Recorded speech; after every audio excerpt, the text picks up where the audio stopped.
Steering നേരെ പിടിക്കും. ഇതൊന്ന് നേരെ പിടിക്കാൻ ആർക്കും വല്ലതും കൊടുക്കണം. റൈറ്റ്. എന്റെ അമ്മേ, അനാവശ്യമായിട്ട് സ്റ്റാറിങ് അങ്ങോട്ടും ഇങ്ങോട്ടും വെട്ടിക്കരുത്. കുഴി ഒരു ചെറിയ കുഴി ഉണ്ട്, പേടിച്ചാ വലിയ കുഴി വന്നാൽ എന്ത് ചെയ്യും? ഈ നടുവിലുള്ളതാണോ ക്ലച്ച്? എത്ര പ്രാവശ്യം ഞാൻ വേണ്ടി താഴോട്ട് നോക്കരുതെന്ന്. പിന്നെ ക്ലച്ച് ഏതാണെന്ന് അറിയണ്ടേ? ക്ലച്ച് നിങ്ങളെ കാലിൽ ലെഫ്റ്റ് ആണ് ഞാൻ പറഞ്ഞില്ലേ? ഓ അത് ശരി. അപ്പൊ ക്ലച്ച് ഇടുമ്പോ ഗിയർ അമർത്തണം അല്ലേ?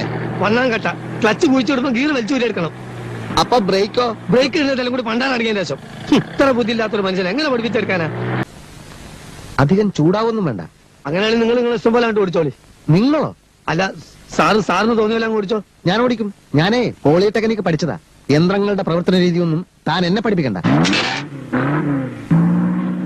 ബ്രേക്ക് എവിടെ? ബ്രേക്ക് എവിടെ? ബ്രേക്കിന്റെ ഞാൻ ചവിട്ടിക്കോളാം. എന്നിട്ട് വന്നേ നീ. കിട്ടേണ്ടത് കിട്ടിക്കഴിഞ്ഞാൽ തോന്നേണ്ടത് തോന്നാൻ ഇത്തിരി സമയം നല്ലതാ. ഇതെങ്ങനെ മിസ്ത്രി ഉണ്ടായത്? ഞാൻ ഈ പോളിടെക്നിക്കിലൊന്നും പഠിച്ചിട്ടില്ലല്ലോ. അതുകൊണ്ട് ഈ യന്ത്രത്തിന്റെ പ്രവർത്തനം ഒന്നും എനിക്ക് ഇഷ്ടമല്ല. അങ്ങനെ സംഭവിച്ചാ